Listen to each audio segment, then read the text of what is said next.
우리는 계속해서 팔복에 대해서 이제 은혜를 나누고 있습니다. 특히 오늘 이 말씀은 마음이 청결한 자는 복이 있나니 이런 어떤 주제를 말씀하고 있는데, 이게 사실은 마음이 청결해야 복이 있다라고 단순하게 이렇게 받아들인다면 오늘 말씀을 바로 이해할 수가 없어요. 왜냐하면 계속해서 강조된 내용이지만 뭐뭐 해야 복을 받는다라고 우리에게 요구가 되어진다라고 볼 때에 우리는 이 조건에 도달할 수 있는 어떤 사람도 없다는 사실이에요. 그래서 가만히 저와 여러분의 심령, 그 마음을 살펴보게 되면 진짜 우리가 마음이 청결한가? 여기에 대한 의문이 있을 수 있잖아요. 그러면 마음이 청결한 자가 복이 있다라고 봤을 때 우리는 그 복을 사실은 받을 수가 없는 거죠. 동시에 하나님을 볼 수도 없다. 이걸 구원론적으로 하나의 교리적인 이런 내용으로 전제 조건이 마음이 청결해야 구원을 받는다? 이것은 더더욱 심각한 문제잖아요. 그래서 오늘 내용을 보면은 크게 이 세 문장으로 나누어서 살펴볼 수가 있어요. 그 첫 번째, 복이 있도다. 이것은 원문에 가장 먼저 소개된 내용이에요. 그래서 이미 복이 있는 자다라고 우리 하나님께서는 선언하고 계시고, 그리고 복을 받은 자이기 때문에 이제 우리가 마음이 청결한 자가 되는 거야. 그리고 또한 이미 청결한 자가 계속해서 청결한 상태를 유지하게 된다. 그러면 날마다 우리 주님께서 약속하신 대로 하나님을 뭐 한다는 겁니까? 볼 수 있는 그런 분복을 누리게 된다라는 사실을 말씀하고 있어요. 우리가 지난 시간에 긍휼히 여기는 자는 복이 있나니 그들이 긍휼히 여김을 받을 것이다, 이렇게 말씀을 드렸던 이치와 똑같은 내용이죠.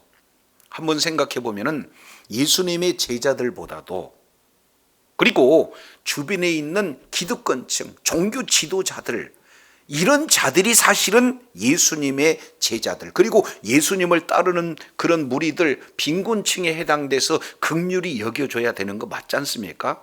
그래야 맞는데도 불구하고 오히려 긍휼히 여겨라 라고 이렇게 말씀하고 있다는 것은 우리 하나님께, 예수님의 제자들과 예수님께 이제 모여드는 모든 무리들은 예수 그리스도를 믿는 믿음으로 말미암아 이미 무엇을 받은 자예요?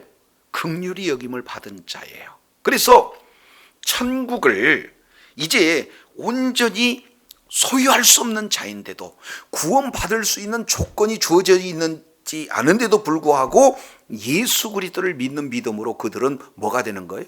천국이 이미 주어진 자예요. 따라서 긍휼히 여길 만한 조건이 없는데도 불구하고 우리 하나님께 긍휼히 여김을 받은 놀라운 은혜가 주어진 거예요. 따라서 이제 그들은 외적으로는 다른 사람의 보살핌을 받고 다른 사람들의 도움이 있어야 살 수 있는 그런 열악한 환경이 된다 할지라도 천국을 소유한 자는 다 소유한 자인 줄로 믿습니다. 따라서 이들은 세상적으로 다 갖추고 세상적으로 누군가를 도와줄 수 있는 그런 자다 할지라도 천국을 소유하지 못했다, 구원을 누리지 못했다라고 한다면 다 가진 것처럼 보이지만 하나도 가지지 못한 자이기 때문에 이미 천국을 소유한 예수님의 제자들, 그리고 예수 그리스도를 믿는 믿음을 가진 그 자들은 긍휼히 여기는 자의 자리에 있게 되는 줄로 믿습니다. 그래서 이미 예수 그리스도를 믿는 믿음을 가진 자는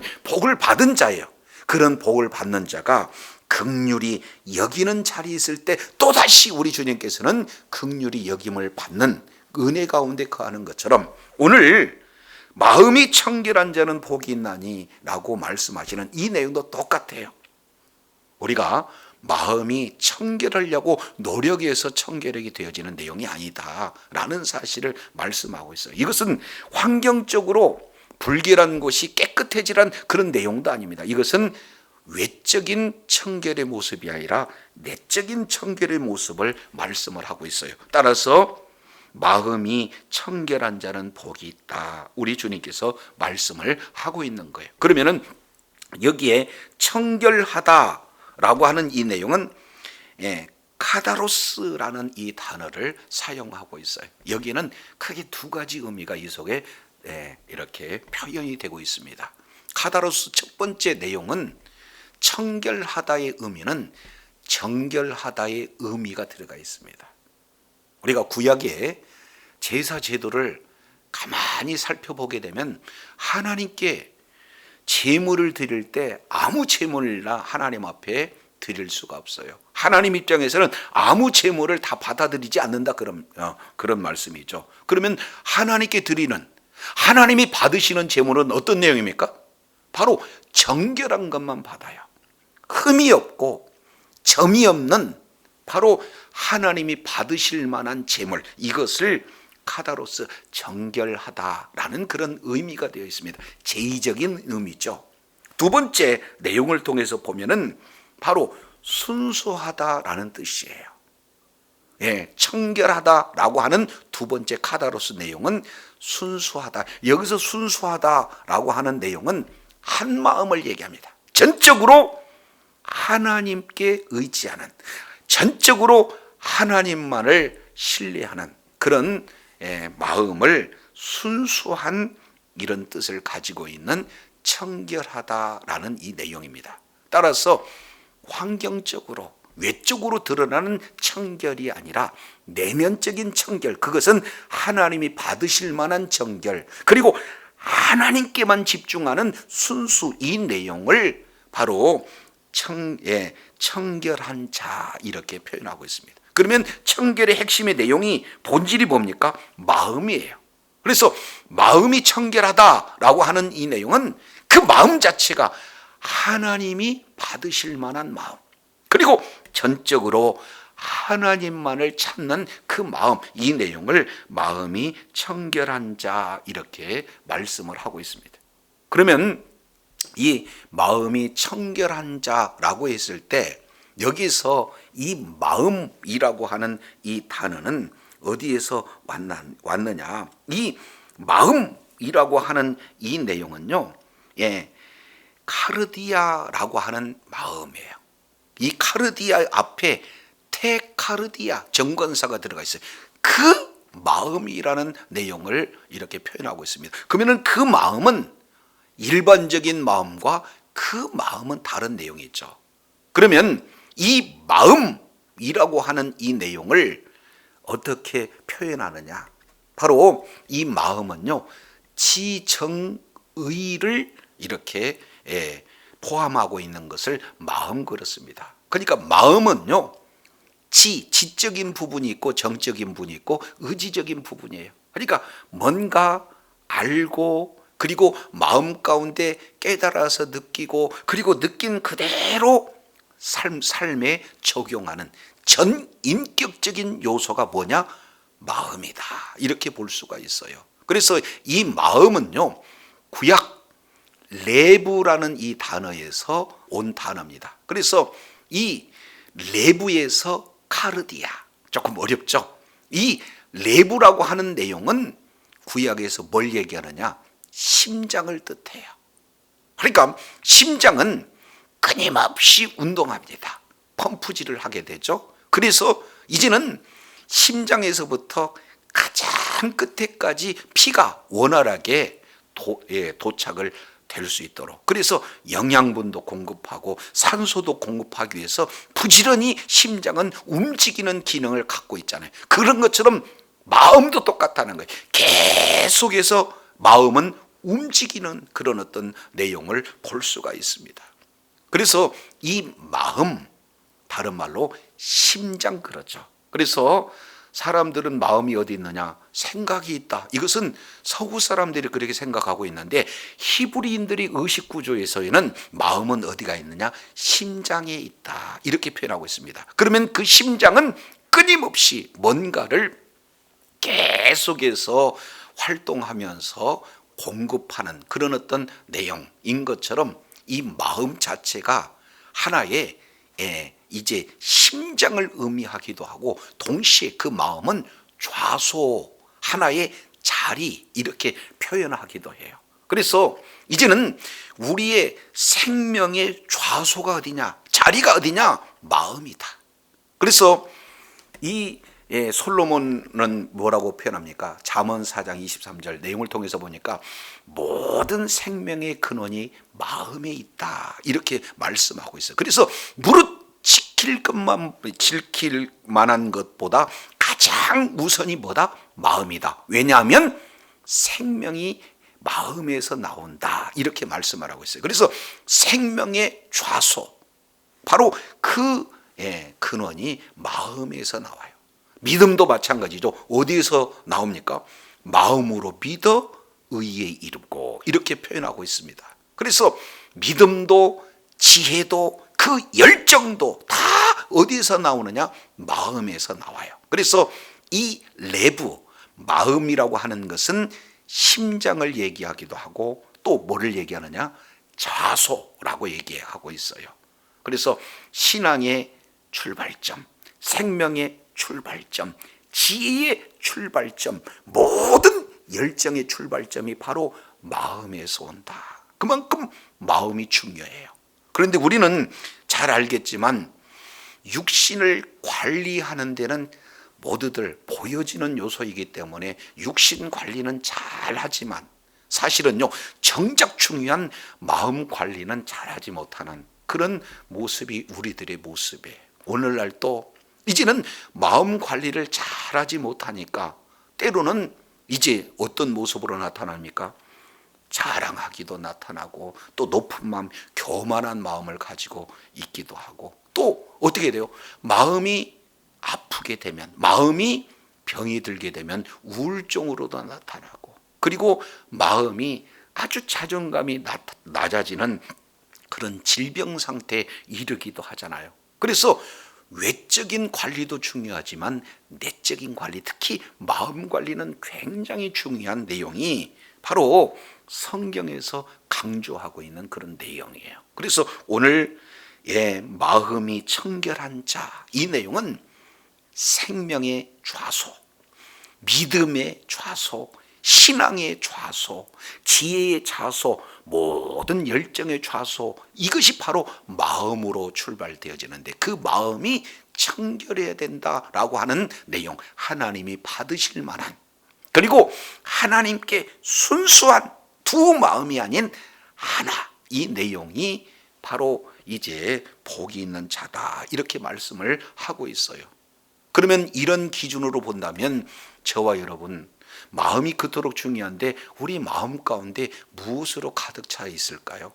이 내용을 구약 성경과 신약 성경, 이 내용을 통해서 한번 이렇게 살펴보도록 하겠습니다. 먼저 로마서 1장 이 내용을 통해서 보면은 이 마음에 가득 차 있는 것을 사도 바울은 아주 구체적으로 이렇게 말씀을 하고 있어요.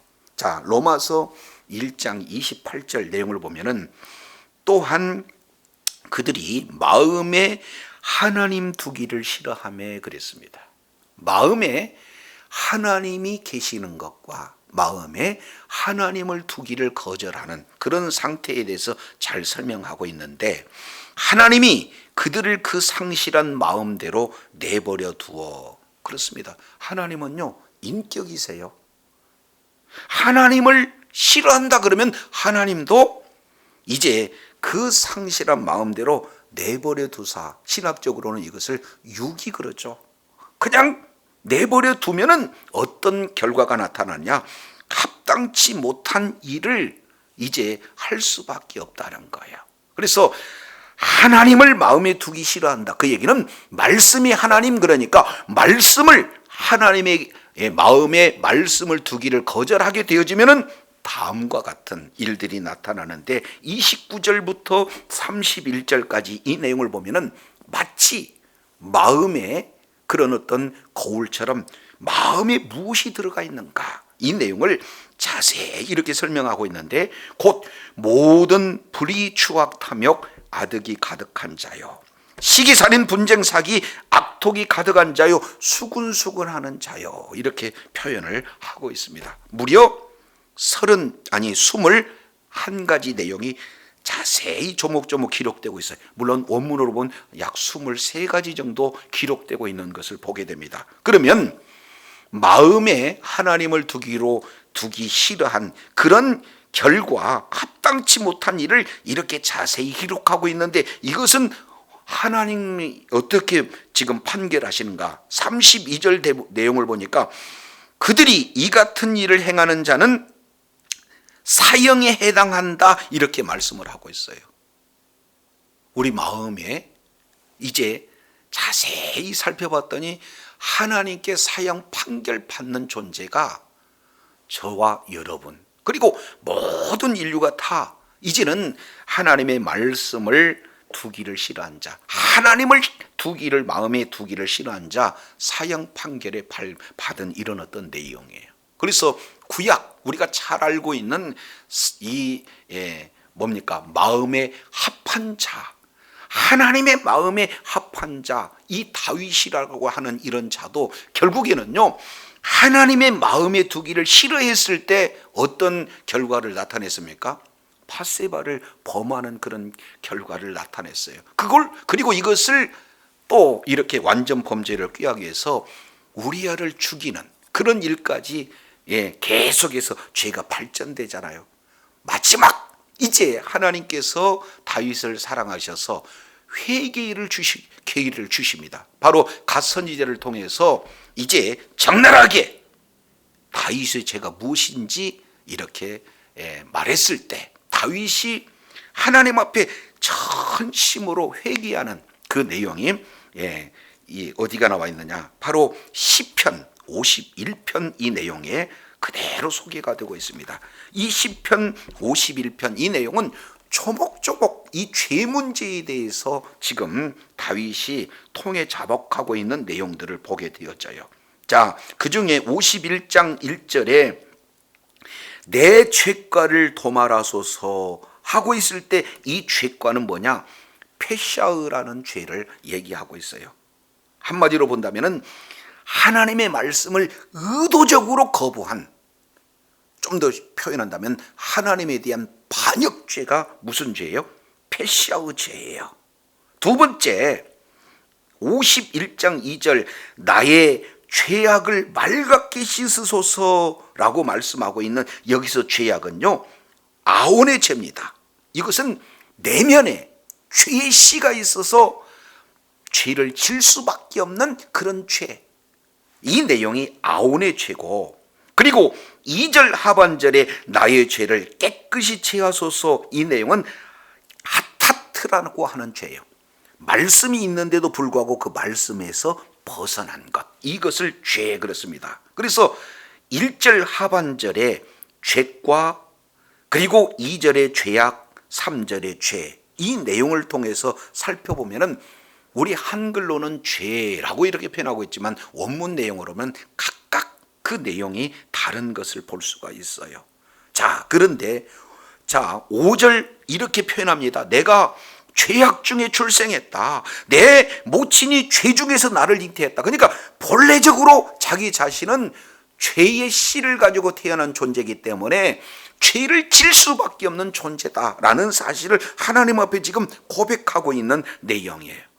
그러면서 51장 7절 우술초로 나를 정결케 하소서, 나를 씻어주소서, 그리야 내가 정하고 내가 눈보다 깨끗해집니다라고 하나님 앞에 간절히 지금 기도하고 있는 내용들을 보게 됩니다. 그러면서 10절 매우 중요하죠. 내 속에, 하나님이여 내 속에 무슨 마음을 창조하려고 그래요? 정한 마음을 창조하소서.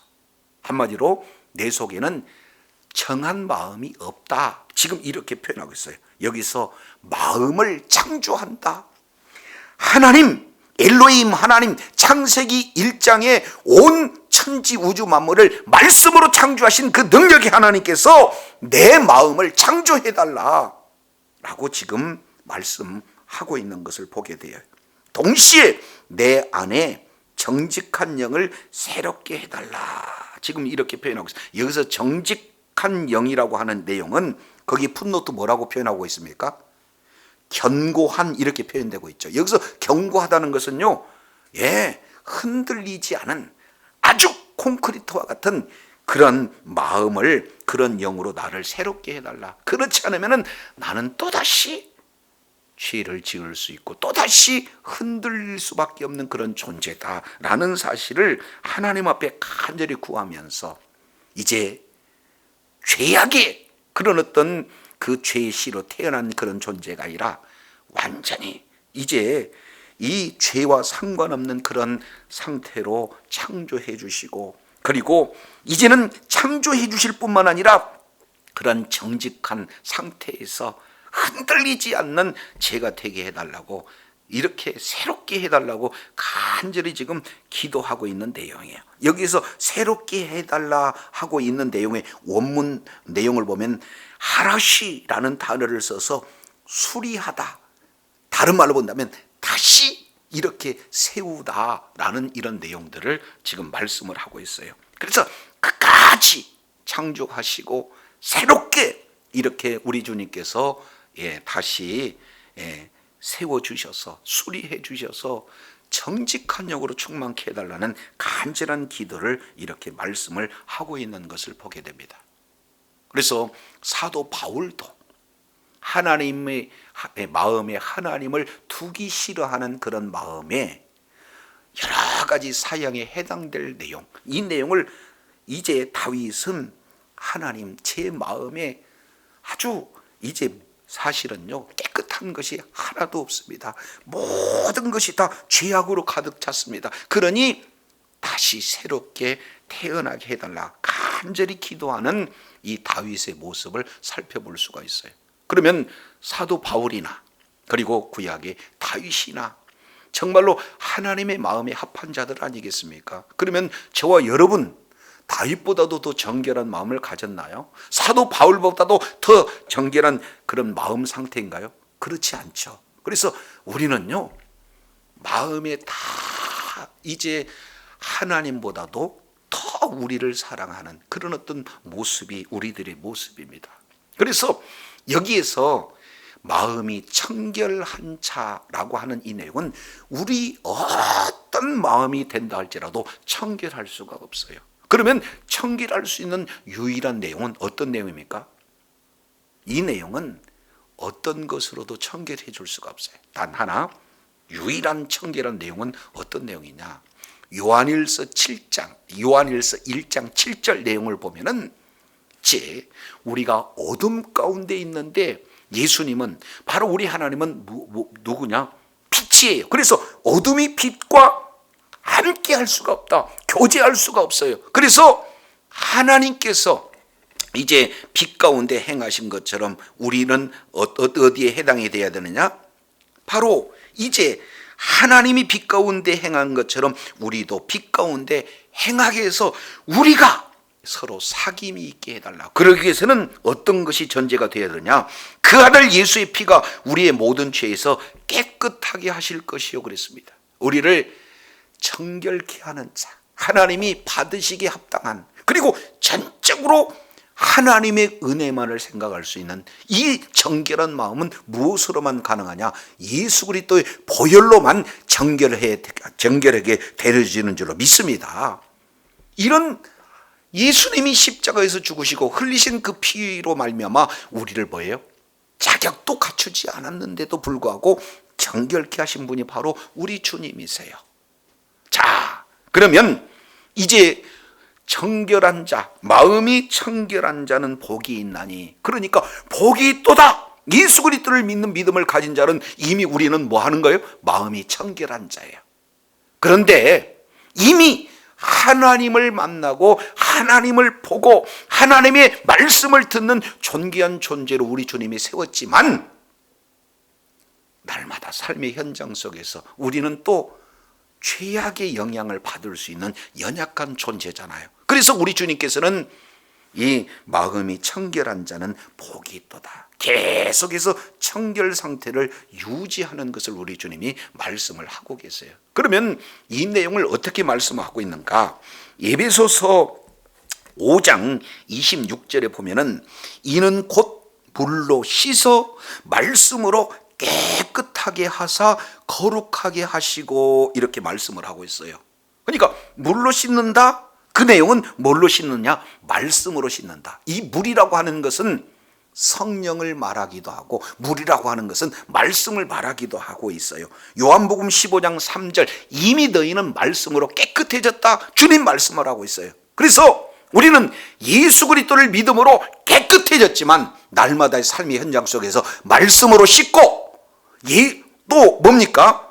이제 말씀으로 깨끗하게 돼서 거룩한 상태가 되어지면 하나님이 거룩하고 거룩함 가운데 있는 하나님과 사귐이 있고 가까이 볼 수 있는 내용은 뭡니까? 우리가 거룩해지는 거예요. 말씀으로 거룩하고 예수 그리스도의 보혈로 거룩해서 하나님을 날마다 보는 놀라운 축복의 자리, 그런 하나님과 깊은 사귐 교제가 있는 그런 복된 자리에 저와 여러분이 있기를 원하신 분이 바로 주님이신 줄로 믿습니다.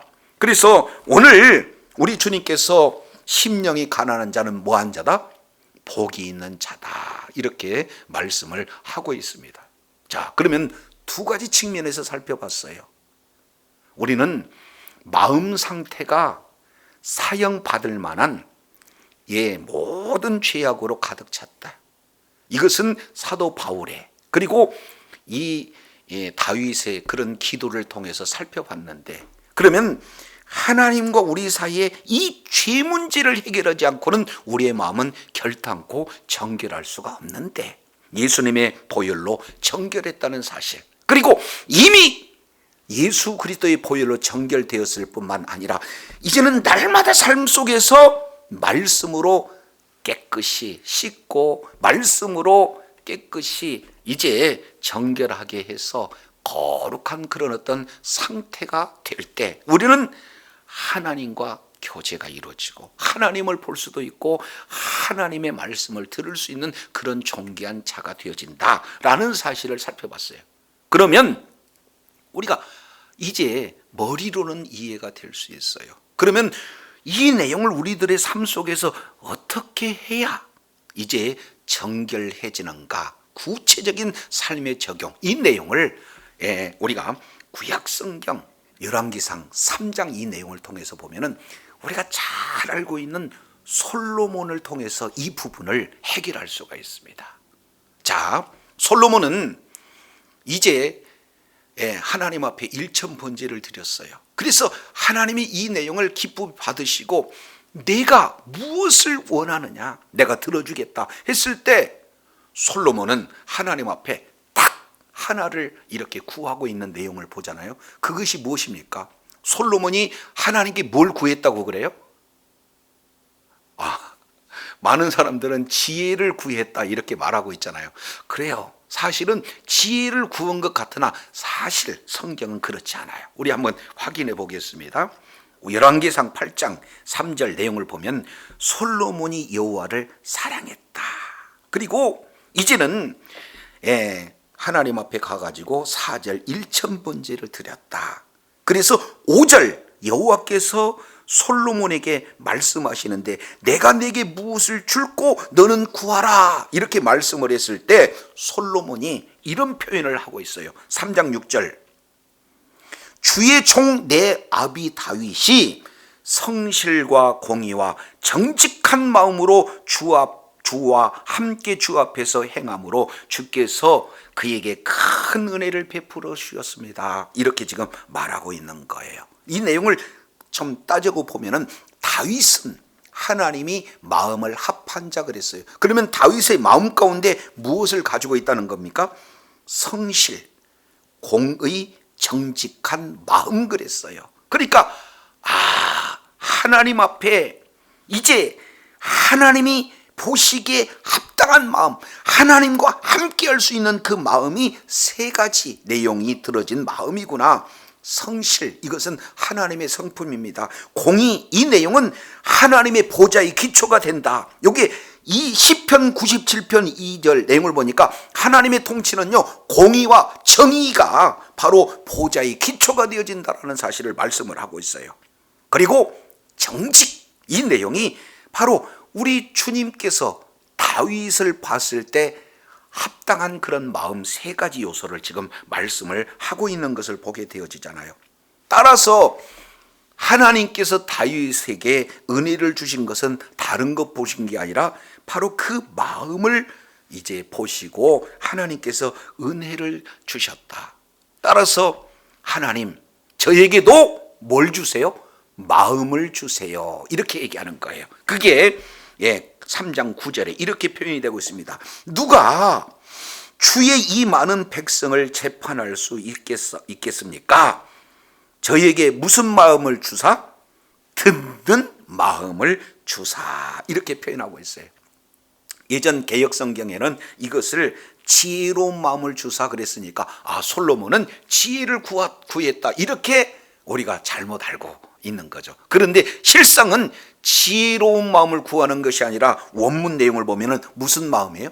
듣는 마음. 여기서 마음이 여기서 레부라는 이 단어를 써요. 레부, 바로 심장, 다른 말로 좌소, 이 내용을 지금 말씀을 하고 있는 거예요. 그래서 듣는다라는 내용은 샤마의 이 표현을 하잖아요. 이 샤마의라고 하는 이 내용은 단순하게 듣는 것만을 얘기하지 않습니다. 여기 샤마의는 세 가지 개념이 속에 들어가 있어요. 1차적으로는요, 귀로 듣고, 두 번째는 마음으로 이제 인정하고, 그리고 몸으로, 행동으로는 실제 순종하기까지 듣고, 마음으로 동의에 걸쳐서, 그리고 실제 몸으로 순종하는 이 내용을 듣는다, 이렇게 표현하고 있어요. 그러면은 모든 사실은 기준이 뭐가 되는 겁니까? 하나님의 말씀이 기준이 돼서 듣고 생각하고 그리고 그대로 순종하는 이런 내용이 하나님의 말씀을 들어야, 그 듣는 마음을 저에게 주셔야, 주의 종에게 주셔야 제가 선악을 분별하게 됩니다. 이렇게 말씀을 하고 있어요. 이제 재판에 할 때에 내 생각, 내 마음, 내 기준으로 재판하는 것이 아니라 듣는 하나님의 말씀을 통해서 이제 선악을 분별하라고 하는 이 내용은 모든 기준이 내 기준이 아니라 하나님 기준으로 이제 판단하게 해달라, 재판하게 해달라, 지금 이 말씀을 하고 있는 것. 그것을 3장 10절에 솔로몬이 그것을 구하며 그 말씀이 주의 뭐에 맞는지라 이렇게 표현하고 있습니까? 주의 마음에 맞는지라. 그런데 여기서 마음이라고 표현했지만 사실은요, 원문 내용을 보면은 아인이라고 하는 눈을 지금 이렇게 표현해요. 아이, 눈, 이 내용을 표현하고 있어요. 그래서 히브리어는 아인, 영어로는 아이, 이렇게 표현을 하고 있는 거죠. 그래서 히브리인들이 가지고 있는 이 내용은, 자, 여기에서 우리가 어떻게 하면 마음을 청결할 건가 하는 단초를 여기서 주고 있어요. 자, 그러면 우리는요, 육신을 잘 관리합니다. 또 많은 사람들은 이제 육신에 혹시 흠이 없나, 점이 이렇게 남아있지 않느냐, 거울 보고 관리를 잘 하잖아요. 그런데 정작 중요한 외적인 모습을 관리하기보다도 내면의 이 마음을 관리해야 되는데 마음의 관리를 소홀합니다. 그러면 육체는요, 운동을 하면은 강해지잖아요. 육체는 좀 뭔가 화장을 한다든지 아니면 세미를 한다든지 이렇게 해서 관리를 잘해주는데 정작 중요한 이 마음 관리는 사람들은 하지 않는다, 그 말이죠. 근데 이 마음이라고 하는 내용을 뭐라고 표현하고 있습니까? 눈, 그래요. 그래서 눈과 마음이 연결되어져 있구나. 다른 말로 본다면 마음은 심장, 내부 그랬으니까 보는 것과 심장과 연관이 되어 있다, 연결이 되어 있다라는 사실을 여기서 살펴볼 수가 있어요. 이것은 굉장한 내용입니다. 왜냐하면 무엇을 보느냐에 따라서, 눈이 보는 바에 따라서 뭐가 움직이는 거예요? 심장이 움직이는 거예요. 내가 필요한 것 이제 보면 어떻게 해요? 심장이 뛰기 시작하는 겁니다. 점점 심장이 이렇게 박동해서 피가 펌프질이 이렇게 되고 막 열정이 생기고 흥분이 되어지는 이런 내용은 보는 것과 심장하고 연결이 되어져 있어요. 따라서 우리 마음 또한 뭘로 연결이 되어지는 겁니까? 보는 것으로 연결이 되어지는 것을 볼 수가 있어요. 이 내용을 예수님께서 아주 잘 적시하고 있는 그런 어떤 내용을 말씀을 하고 있잖아요. 그 내용을 한번 보면은 마태복음 6장 한번 보시겠습니다. 마태복음 6장 이 내용을 통해서 보면 예수님께서 이런 말씀을 하고 있어요. 6장 22절 눈은 몸의 뭐다? 등불이다. 그러므로 내 눈이 성하면 온몸이 밝을 것이요 이렇게 말씀을 하고 있어요.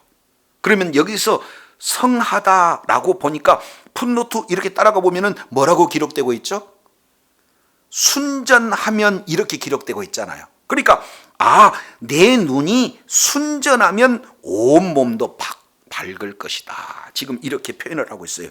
결국 이 몸이 밝고 몸이 어두운 것은 무엇으로 이제 가능하느냐? 눈의 상태에 따라서 밝기도 하고 몸이 어두워진다라는 사실을 볼 수가 있어요. 그러면 여기서 순전하다는 이 내용을 조금 더 이 내용을 원문으로 살펴보면 어떤 내용입니까?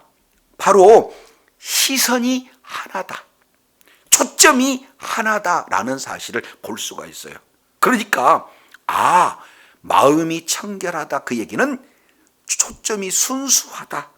초점이 순수하다는 것은 바로 하나님만을 생각하는 것을 지금 말씀을 하고 있어요. 그래서 내 눈이 무엇을 보느냐에 따라서 내 몸이 밝을 수도 있고 어두워질 수도 있다. 그러면은 지금 우리 주님께서 눈과 지금 무엇을 연결시키고 있습니까? 마음을 연결을 시키고 있어요. 그러니까 눈이 하나님만을 바라본다면, 눈이 하나님께 시선을 고정한다면 우리 몸, 마음, 이 마음이 이제 전적으로 마음에 하나님 두기를 좋아하는, 하나님의 말씀으로 집중하는 그런 내용이 되어지면은 이제는 어떻게 되는 겁니까? 속에서 하나하나 마음을 두기 싫어하는 그런 모든 죄악적인 요소들이 다 잠재해지고 이제 어떻게 돼요? 하나님만을 더 드러내는 그런 자가 되어진다. 그래서 온몸이 밝아진다는 거예요. 반면 6장 23절 이 내용을 보니까 눈이 나쁘면 그 얘기는 이 초점이 두 개다는 것이죠. 시선이 하나에게만 있는 게 아니라 두 개를 바라보는 시선이 된다. 그러면 온몸이 어두워진다라는 사실을 지금 말씀을 하고 있어요. 그러므로 내게 있는 빛이 어두면 그 어둠이 얼마나 더 하겠느냐. 계속해서 어두운 일, 악한 일, 죄악의 일, 하나님과 멀어지는 일이 점점 더 강해진다라는 사실을 말하고 있어요. 그래서 마음 관리는 곧 무슨 관리냐? 눈 관리다. 그래서 뭘 바라보느냐? 하나님을 바라보고. 뭘 바라보냐? 말씀을 더 바라보고. 뭘 바라보냐? 예수님이 지금까지 걸어왔던 그 길을 바라보면 점점 이제 빛의 상태가, 어둠은 떠나가고 빛의 상태가 되어진다는 사실을 말씀하고 있어요. 결론적으로 24절이 이렇게 변하고 있죠. 한 사람이 두 주인을 섬기지 못할 것이다. 그러면 이 두 주인에 대한 해석을 밑에 하반절에 보니까 너희가 하나님과 재물을 겸하여 섬기지 못한다. 이것이 바로 히브리 문장 구조인 키아즘 구조로 지금 자세히 살펴보고 있어요. 두 주인은 누구냐? 하나님이 주인이 될 것인가? 재물이 주인이 될 것인가? 따라서 둘이 겸하여 섬기지 못한다. 왜 그래요?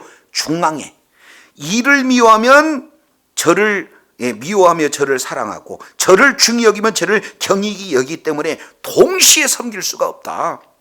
동시에 사랑할 수가 없다 하는 내용을 지금 말씀을 하고 있어요. 그래서 두 주인을 섬기지 못한다. 하나님과 재물을 겸하여 섬기지 못한다라고 지금 말씀을 하고 있는 것을 보게 돼요. 그러면 우리는 이제 마음이 청결하다는 것은 뭘 얘기하는 겁니까? 하나님이 받으실 만한, 또 하나는 하나님이 이제 하나님만을 바라보는 순수한 한 초점, 하나님만을 바라볼 것을 이렇게 말씀을 하고 있어요. 이 세상에서 우리의 시선을 굉장히 많이 뺐습니다. 명예가 뺐고요, 쾌락이 뺐고요, 물질이 뺐고요, 성공이 뺏고요, 이렇게 하면 행복할 것이다, 이런 모든 환경이 뺏어가는 이때에 저와 여러분의 시선이 어디에 고정되느냐?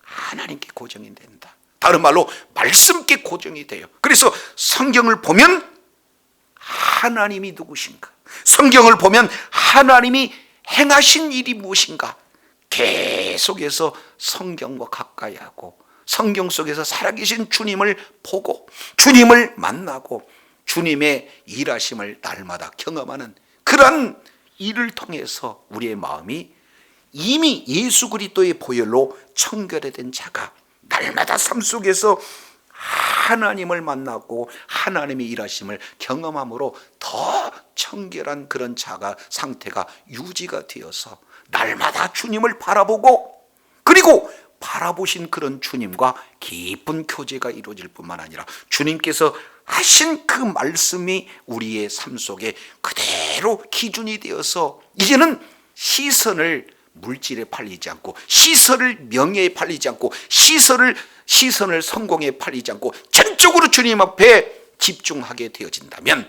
오늘 우리 주님께서 말씀하신 대로 우리가 청결하지 못한 마음이었지만 예수 그리스도의 보혈로 청결하게 해주셨는데, 이 우리가 예수 그리스도의 그 은혜로 말미암아 더더욱 이제 말씀과 가까이하며 내 시선이 주님께 고정함으로 말미암아 살아계신 주님을 만나고, 그리고 주님의 인도함을 받아 있는 그곳이 천국이 되어지고 날마다 천국을 실감할 뿐만 아니라 우리 주님 오신 그날까지 존귀한 자로 쓰임받는 주의 사랑하는 자녀들이 다 되시기를 예수 이름으로 축원합니다.